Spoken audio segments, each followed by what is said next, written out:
असमय हो जाए मौत तो आत्मा के साथ क्या होता है, अकाल मृत्यु के ये रहस्य नहीं जानते होंगे आप।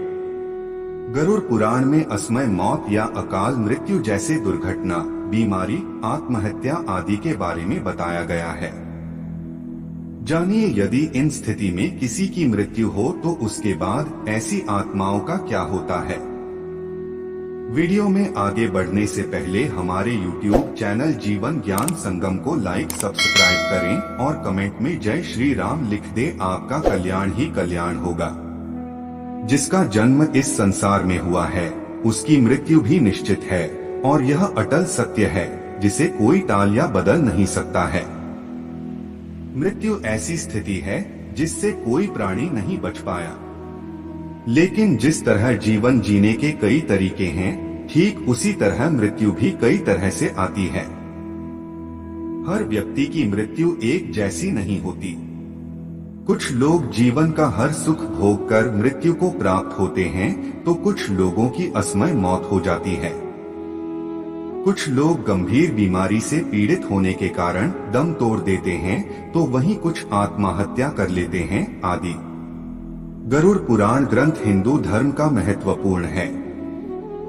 इसमें भगवान विष्णु द्वारा जन्म और मृत्यु के साथ ही मृत्यु के बाद की स्थितियों के बारे में बताया गया है। गरुड़ पुराण में श्रीहरि ने मृत्यु के जुड़े कई गूढ़ रहस्यों को बताया है। लेकिन क्या आप जानते हैं कि अकाल मृत्यु या असमय मृत्यु कैसे होती है और ऐसी मृत्यु को प्राप्त करने वाली आत्माओं के साथ क्या होता है।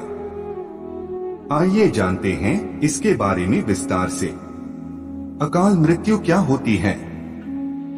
गरुड़ पुराण के अनुसार जो लोग भूख से पीड़ित होकर हत्या किए जाने पर, फांसी लगाकर, जहर खाकर, आग से जलकर, जल में डूबकर, सांप के काटने से, दुर्घटना में, गंभीर बीमारी के कारण और आत्महत्या आदि के जरिए मृत्यु को प्राप्त होते हैं, उसे अकाल मृत्यु की श्रेणी में रखा गया है। इन सभी में आत्महत्या को महापाप कहा जाता है, क्योंकि भगवान ने मनुष्य को जन्म दिया है।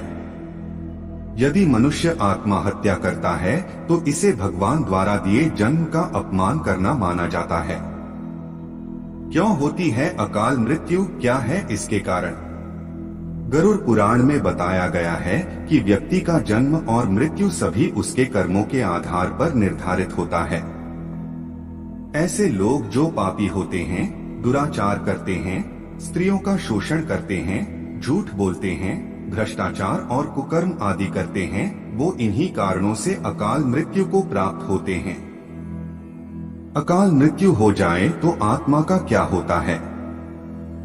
गरुड़ पुराण के अनुसार जिनकी अकाल मृत्यु होती है उनकी आत्मा की आयु भी अधूरी मानी जाती है।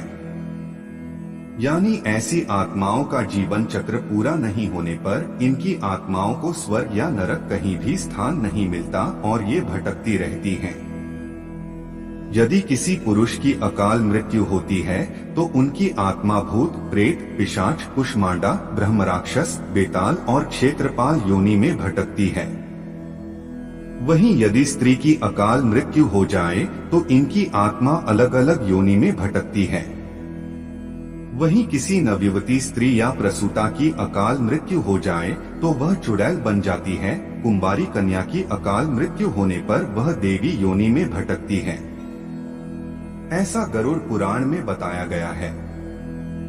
आज के लिए बस इतना ही। मिलते हैं न्यू वीडियो पर। जय हिंद, जय भारत।